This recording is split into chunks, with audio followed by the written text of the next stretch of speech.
The LA Lakers come into the season with the eyes of the sports world on them. After signing the league's best player, LeBron James, and reshaping the majority of the roster with quite the cast of characters, the Lakers will be the league's most interesting team to follow this season.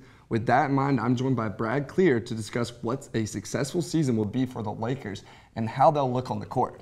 All right, so in terms of if it'll be or what we can measure as a successful season for the Lakers, I think the first step you have to have is you have to be realistic. You have these pundits and people saying, oh, they got to make the conference finals, this and that. No. The Lakers are going to be the 5 or 6 seed in the West. They're going to win around 48, 49 games. They're going to play Utah or Oklahoma City in the first round of the playoffs. A successful season for them would be to get a first-round playoff victory because that's realistic and it's attainable more so. But let's put it this way. Let's say they're the 5 or 6 seed and they win the first round. They're playing Golden State in the second round more likely than not. They're not beating Golden State in the second round. I think another objective for what a successful season could be for them would be really strengthening the rapport between LeBron, Kyle Kuzma, Brandon Ingram, and also, since Brandon Ingram is going to benefit so much from LeBron being on this team, really taking Brandon Ingram's game to the next level. That was my next question. What do you see Ingram's game stepping into with LeBron now on the roster? So what you're going to get with LeBron is you're going to get someone who is going to set up Ingram in an environment where he's going to be able to operate efficiently with little pressure on him. LeBron's going to set him up in favorable situations, good matchups. The burden is not going to be on Brandon Ingram. And when that is the case, Brandon Ingram can face guys up. He can have open catch and shoots. He can take you off the dribble. And you have to account for the threat of LeBron James anywhere else on the court.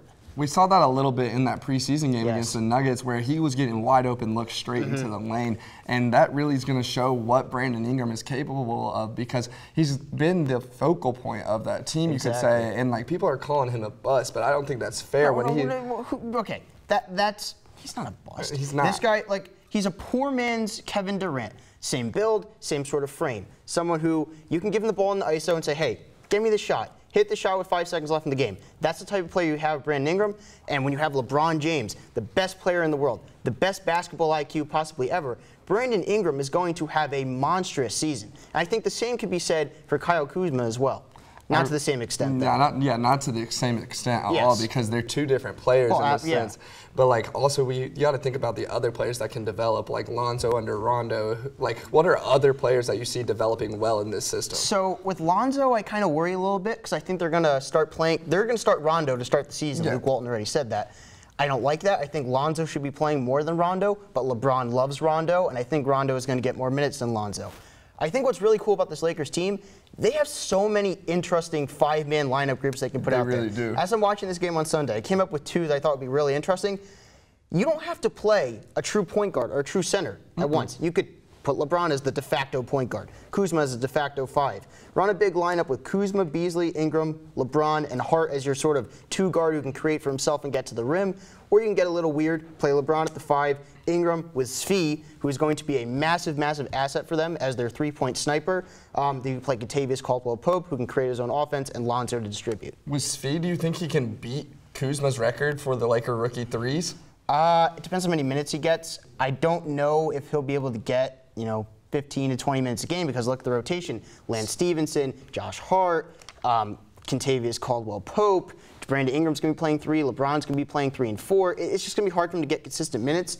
I don't like the signing of Lance Stevenson, I guess, if we're finding a fault here, because outside of Svi, who's your 3-point sniper, your sharpshooter from deep? You don't really have one. I think Wayne Ellington or someone of that sort would have been a more beneficial signing than Lance Stevenson would have been. I can see where you're coming from with that, but I actually did like the Lance signing. I think with the mentality that he has and the leadership role he led in Indiana, I think he can help Kuzma become that silent leader that is kind of overshadowed in a sense, and is that gritty kind of guy. My counter to that would be, what tangible benefit or advancement are you going to see on the court by Lance being there, right? Lance on the court inherently takes away spacing, takes away a guy who can be accounted for by the defense as a threat to shoot the ball from the outside or to score. Because, let's face it, Lance Stevenson is a guy who is there to get in the head of whoever he's guarding and to stifle perimeter players who are going on the other team. He hasn't really contributed anything offensively. He's going to be there's going to be an instance where Lance Stevenson has the ball in his hands and waves off LeBron James. You know it's going to come. So I just don't see what the benefit is to him from a team-building standpoint, from a roster composition standpoint. But I think there is some value, as you said, in the intangible things, like creating a killer mentality in Kyle Kuzma, creating sort of like a veteran leadership vibe in the locker room as well. They're definitely going to have this developmental with this team. They sign people that they fit into their system, and it's going to be a really interesting season here for the Lakers. Just the last thing, there's the meme team aspect to this team. That's going to be there. There's going to be some really weird, outlandish moments. But when you have guys, they can play lineups at once. Everyone is 6'6", 6'7", or higher. Or taller, is really athletic, is really long. I think that's going to create some mismatches for other teams. They're going to be able to switch a lot. So I think that there are a lot of interesting things to look forward to, albeit with the meme team risks that come with it. This team is going to be quite exciting to watch. And that's all the time we have for this week's webcast. Be sure to tune in next week here on YouTube. Don't forget to follow us on YouTube, on Instagram, Twitter, and like us on Facebook. For Brad Klier, I'm Andrew Gentry, and as always, whose side are you on?